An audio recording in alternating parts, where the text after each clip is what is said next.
अगर आप रोज़ सुबह टॉयलेट जाकर भी मुतमिन नहीं होते, अगर पेट साफ नहीं होता, अगर दिन भर भारीपन, गैस, सर दर्द, सुस्ती रहती है, तो याद रखिए ये सब कॉन्स्टिपेशन, कब्ज़ की वजह से हो रहा है।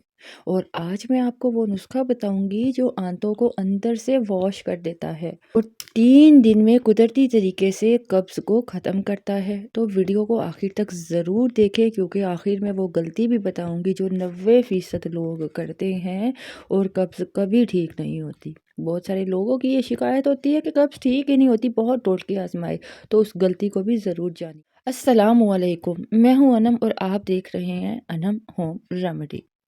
ये चैनल उन लोगों के लिए है जो दवाइयों से तंग आ चुके हैं और कुदरती महफूज इलाज चाहते हैं। मैं आपको बताती चलूँ, कब्ज़ कोई बीमारी नहीं बल्कि गलत लाइफस्टाइल का नतीजा होती है।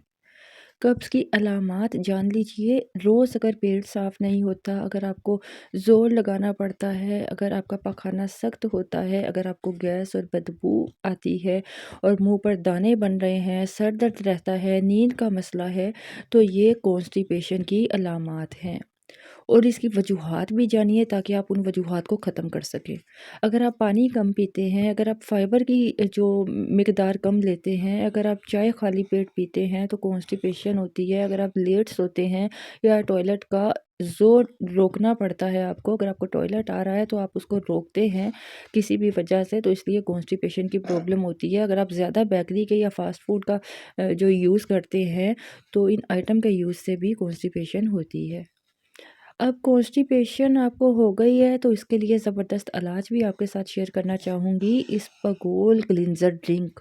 जी हाँ, ये वो ड्रिंक है जो आपके पेट को, आंतों को साफ़ करेगा और वो भी नेचुरल तरीके से। आपको चाहिए 1 बड़ा चम्मच इसबगोल का छिलका, 1 गिलास नीम गर्म दूध ले लें या आप पानी ले सकते हैं अगर आपको दूध सूट नहीं करता। आपने गिलास में इसबगोल डालना है, ऊपर से आपने दूध या पानी नीम गर्म डालकर फ़ौरन उसको पीना है। रात को सोने से पहले आपने इसका इस्तेमाल करना है और 7 दिन मुसलसल इस्तेमाल करें। इसका फ़ायदा आपको ये होगा कि ये आंतों की सफाई कर देगा, आपका जो पखाना है उसको नरम करेगा और आपकी पुरानी कब्ज़ को भी ये ख़त्म करेगा। और इससे बवासीर से भी बचत होगी, बचाव होगा, क्योंकि कॉन्स्टिपेशन की वजह से बवासीर हो जाती है। अब दूसरी रेमेडी की बात करूँ तो वो है त्रिफला पाउडर, जो हरीर, बहेड़ा, हरड़ और आंवला, ये 3 चीज़ों से मिलकर त्रिफला बनता है।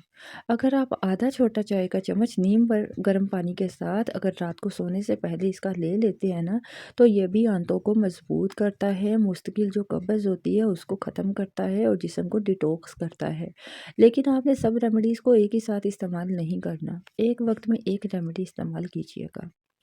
अब आप ये भी समात फरमाइए कि आपने खाने में क्या-क्या चीज़ें लेनी है और किन-किन चीज़ों से परहेज़ करना है ताकि आपकी कॉन्स्टिपेशन जल्दी ठीक हो सके। आपने सुबह खाली पेट गर्म पानी पीना है। आपने सेब, पपीता, सब्ज़ सब्ज़ियाँ, दही और दलिया, इन चीज़ों का ज़रूर इस्तेमाल करना है। बेकरी आइटम्स, कोल्ड ड्रिंक्स, चावल वगैरह और ये सफ़ेद आटा छोड़ दीजिए। अब बात करते हैं उस सबसे बड़ी गलती की जो लोग करते हैं जिसकी वजह से उनकी कॉन्स्टिपेशन ठीक ही नहीं होती। कब्ज़ में लोग जलाब की दवाई बहुत लेते हैं, जो आंतों को लेज़ी बना देती है, सुस्त बना देती है और मसला क्या होता है, ज़िंदगी भर का हो जाता है। तो इसलिए दवाइयाँ लेने की बजाय आप कुदरती तरीके से इसका इलाज करें। इसका जो असल इलाज है ना, वो कुदरती तरीका ही है। जितनी मर्ज़ी दवाइयाँ ले लें, वो वक़्ती तौर पे आपको फ़ाक़ा देती है, जिससे आपकी आंतें और ख़राब हो जाती हैं, सुस्त हो जाती हैं, तो आपको उन दवाइयों की लत लग जाती है। इसलिए बेहतर है कुदरती तरीके से इसका असल इलाज कीजिए और बिल्कुल परमानेंट इलाज होगा। इसके अलावा कुछ एक्सरसाइज़ बताती हूँ जो आपने करनी है जिससे आपका जो कॉन्स्टिपेशन ठीक होगी। आपने सुबह खाली पेट करना क्या है, 5 मिनट वॉक करनी है, ठीक है? उसके बाद आपने घुटने मोड़ कर ना बैठ जाना है। सामने स्क्रीन पर आप देख सकते हैं, आपने इस हालत में बैठना है, तो इससे आपकी जो कॉन्स्टिपेशन है जल्द रिलीफ़ होगी। अब एक बात और आती है कि अगर आपको खुदा न खास्ता खून आता है या बहुत ज़्यादा दर्द होती है कॉन्स्टिपेशन की वजह से, या आपका वज़न जो है तेज़ी से कम हो रहा है, तो डॉक्टर के ज़रूर जाइए, ٹھیک ہے؟ اگر آپ چاہتے ہیں کہ پیٹ ہمیشہ صاف رہے تو اس ویڈیو کو لائک کریں اور کمنٹ میں لکھیں کانسٹیپیشن، اور چینل کو انم ہوم ریمیڈی کو سبسکرائب کریں تاکہ آپ کے ساتھ نیکسٹ مزید ویڈیوز آپ کی ہیلتھ سے ریلیٹڈ شیئر کرتے رہیں، وہ بھی نیچرل طریقے سے۔